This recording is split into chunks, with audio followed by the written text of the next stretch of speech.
All right, what's up, folks? It's your boy Mark Gray, and I'm giving it to you straight, no chaser, prior to game number 6 of the NBA Finals.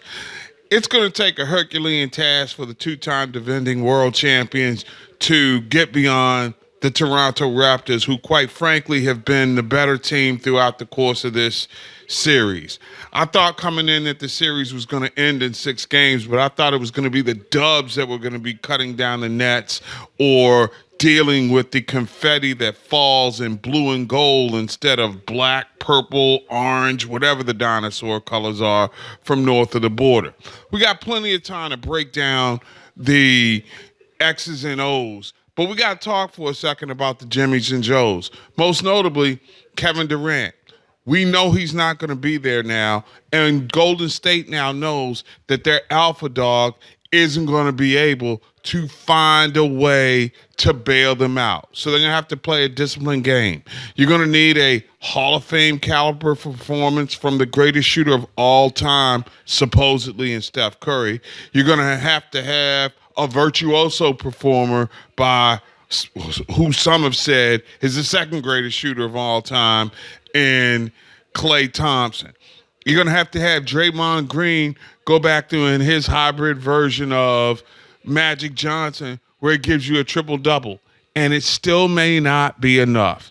You know, Durant scored 11 points in 12 minutes, and the Warriors won by 1 in game number 5. So those are points that they're not going to get that they could have certainly used. And when you look at Toronto, they've got a natural-born assassin in Kawhi Leonard who knows how to finish. There's a reason that brother's been a most valuable player in the NBA Finals before. He knows how to finish. He gets it done in the big moment.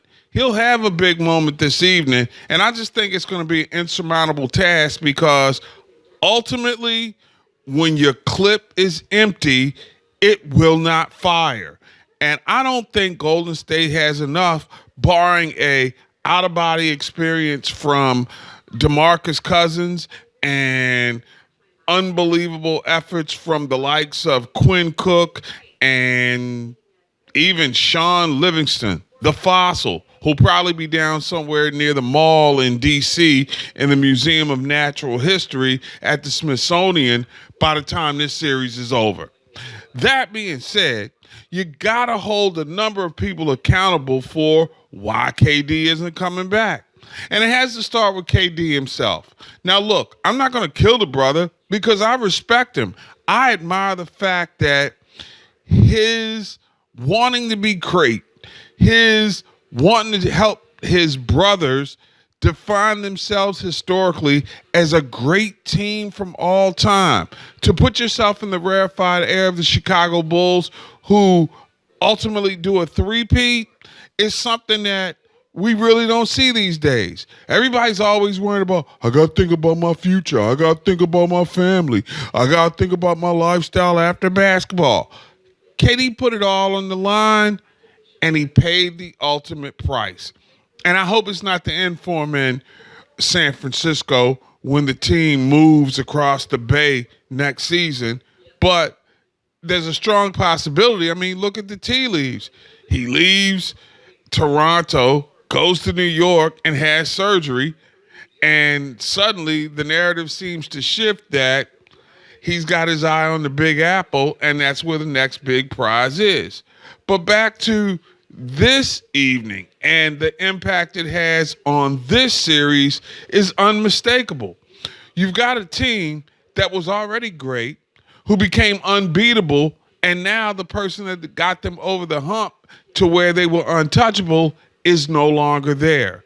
And then there's that length factor. Nobody's really giving the credit where credit is due to the Marc Gasols, the Pascal Siakams, or the Serge Ibakas, who are simply wearing out the undermanned Golden State big men who do not have enough answers for that length and the toughness on the baseline. So I said coming into the series that it would end in 6. It will. So the folks who are watching from Jurassic Parks from Saskatchewan to Saskatoon can party like it's 2019 because tonight's their night. It's your boy Mark Gray, and I'm giving it to you straight, no chaser.